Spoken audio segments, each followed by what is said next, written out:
My mother is an artist, and I've been doing clay since I was tiny. There was always clay around and paints and everything, and I had access to a kiln from a very young age, so I guess I did a lot of mud pies.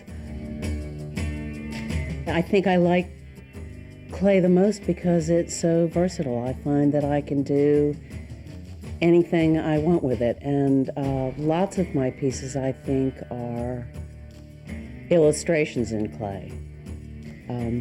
Particularly, I suppose, the ones with the animals doing things, or the made-up creatures. I like making up things.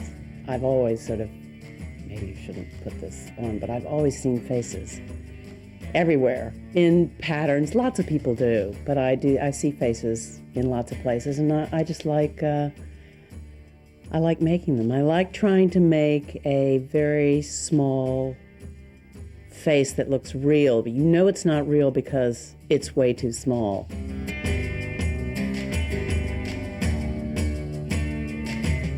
The way I make the vases is to start with the clay, which I buy prepared, and I slice off a piece with a wire cutter and I roll it out on the slab machine. With the slab machine, you can choose the thickness of the slab, so I have to adjust it a couple of times because you don't want to roll it in one swoop. You want to press it down gradually and turn it around.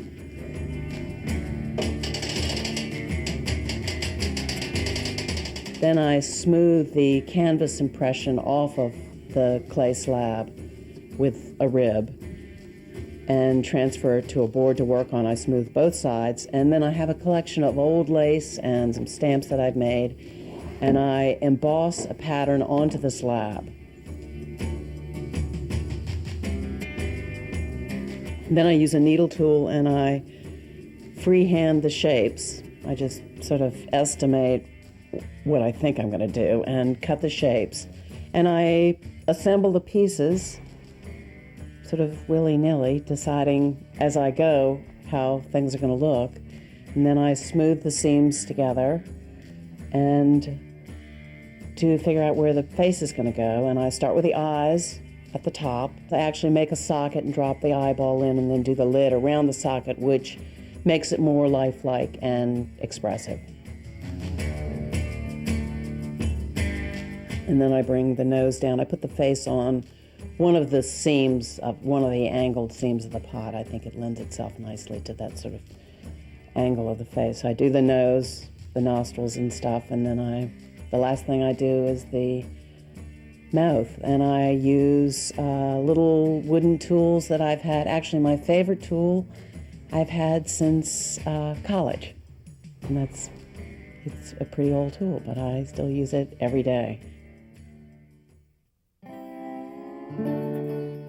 She makes everything look so easy that sometimes you sort of forget what might be going on inside her mind, and that's the area, I think, which what goes on inside her mind is the thing that comes out in her work. And I think probably that's why so many people find it very interesting. It's because although it looks simple,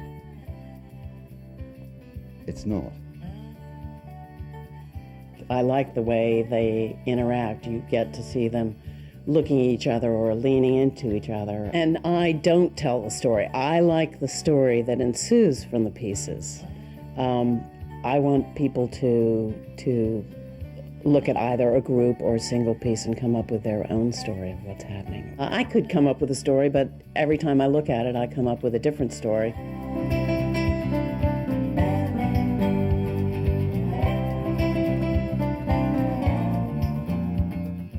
What makes her great, I think, is a combination of years and years and years of skill in terms of practice, and something that is essentially innate inside her. In other words, I think she has genuine talent. I do like to see people go, "Oh my gosh, this is amazing. I love this. Oh, you're so talented," you know. I love that. But I like them to take it home and remember that they had a nice time, and hopefully that they found me intriguing and talented. like, I got this, but you should see the rest of her stuff. I sort of hope they think that.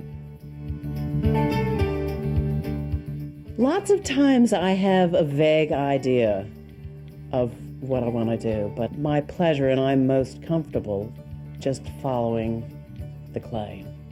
I do get a huge amount of inspiration from nature. I think that a lot of my more recent forms especially are very sort of natural shapes, and putting the pieces together and letting it flow, I think, lends it to looking organic.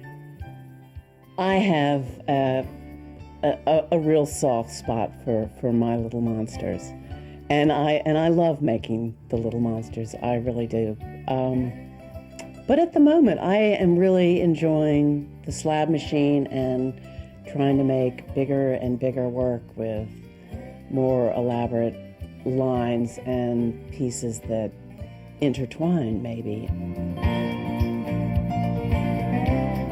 I see lots of clay in my future because I love it. I like working with all different kinds of clays, and I would love to fill a gallery with facets and beaked forms and vases and just sort of fill the whole floor, an installation of odd things somewhere.